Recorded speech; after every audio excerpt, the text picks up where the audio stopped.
요한복음 9장 1절 말씀만 다시 읽겠습니다. 예수께서 길을 가실 때에 날 때부터 맹인된 사람을 보신지라. 아멘. 주님께서 태어날 때부터 맹인이 된 사람을 보셨다. 그렇게 말씀합니다. 이 사람은 태어날 때부터 맹인이었으니까 한 번도 자기 얼굴을 본 적도 없고 부모님의 얼굴을 본 적도 없는 거죠. 참으로 슬픈 운명을 타고난 사람이라 우리 말할 수 있습니다. 게다가 평생을 구걸하며 먹고 살아야 되는데 이 비참한 자기 신세를 어떻게 개선해 볼 만한 방법도 딱히 없지 않습니까? 그러니 세상적으로 본다면 이 사람은 슬픈 운명에 참 기구한 팔자를 타고났다. 우리가 그렇게 봐도 무방할 겁니다. 하지만 그의 인생이 어떻게 됐습니까? 세상에 빛으로 오신 예수 그리스도를 만남으로 날 때부터 맹인이 되었던 이 사람의 운명은 하나님의 섭리 안에서 완전히 바뀌게 되었습니다. 여러분, 우리의 인생은요, 운명과 팔자를 따라 사는 것이 아니라 하나님의 섭리를 따라가고 있음을 믿으시기 바랍니다. 그래서 성경에는 운명이라는 말이 성경 전체를 통틀어 한 번밖에 나오지 않습니다. 욥기 18장의 20절에 보시면 욥의 친구 중에 한 사람인 빌닷이라는 사람이 악인, 하나님을 알지 못하는 사람의 운명은 멸망이다. 그렇게 얘기할 때 운명이라는 얘기가 성경 전체에 한 번 딱 나옵니다. 다른 데는 없습니다. 왜 운명이라는 말이 성경에는 없다시피 하겠습니까? 그것은 하나님의 백성은 운명에 따라서 세상을 살거나 팔자에 따라서 그 인생이 좌우되는 존재가 아니기 때문에 그렇습니다. 우리는 하나님의 백성입니다. 성도는 무엇으로 세상을 사는가? 성도의 인생은 어디에 좌우가 되는가? 누가복음 1장의 79절 말씀을 우리 같이 보시겠습니다. 우리 발을 평강의 길로 인도하시리로다 하니라. 아멘. 이 땅에 오신 예수 그리스도는 우리의 발을 평강으로 인도하시기에 오셨다. 그렇게 말씀하세요.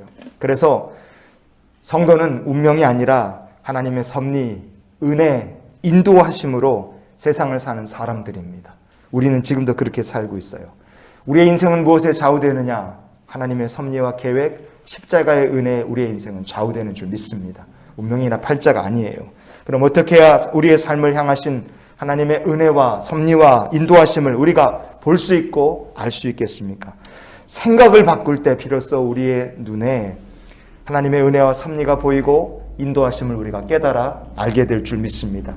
제자들을 보면 우리 같은 사람들이라는 걸 우리가 똑같이 알 수 있죠. 요한복음 9장 2절 말씀을 우리가 이어서 한번 보시겠습니다. 이 사람이 맹인으로 난 것이 누구의 죄로 인함이니까? 자기니까? 그의 부모니까? 아멘. 도대체 누구 탓으로 이 사람이 이렇게 불행한 운명이 되었느냐? 제자들은 그게 궁금했어요. 이게 제자들의 관심사였습니다. 그러나 주님은 어떻게 대답하셨습니까? 이어지는 요한복음 9장 3절 말씀을 우리가 이어서 봅니다. 이 사람이나 그 부모의 죄로 인한 것이 아니라 그에게서 하나님이 하시는 일을 나타내고자 하심이라. 아멘.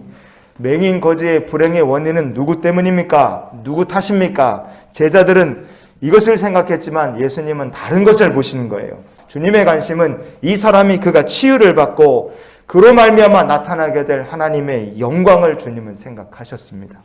성도 여러분, 사람을 보고 세상을 바라보시던 주님의 시선을 우리도 가질 수 있기를 원합니다. 누구에게든지 불행이 찾아올 수 있죠. 근데 불행 가운데 우리는 자꾸만 이유를 남 탓으로 아니면 불행의 이 원인이 누구인지를 막 찾습니다. 부모 탓이다, 아니면 남편 탓이다, 아니면 자식 탓이다.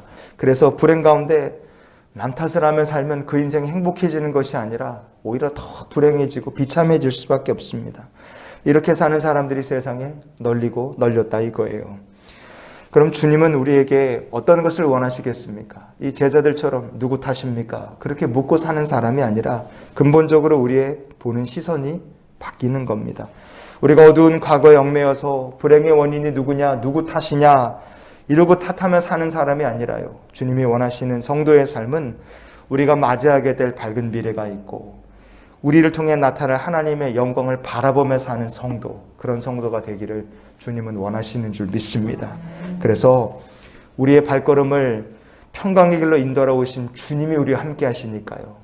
이런 기도가 그래서 오늘 하루 우리의 삶의 기도가 됐으면 좋겠어요. 오늘도 주님께서 평강의 길로 인도하시는 하루가 되게 하여 주시옵소서. 내 불행은 누구 탓이냐? 오늘부터는 그만 생각하시고 주님이 인도하시는 평강의 길을 걸으며 받은 복을 누리는 우리 모두가 되기를 예수님 이름으로 축원을 드립니다.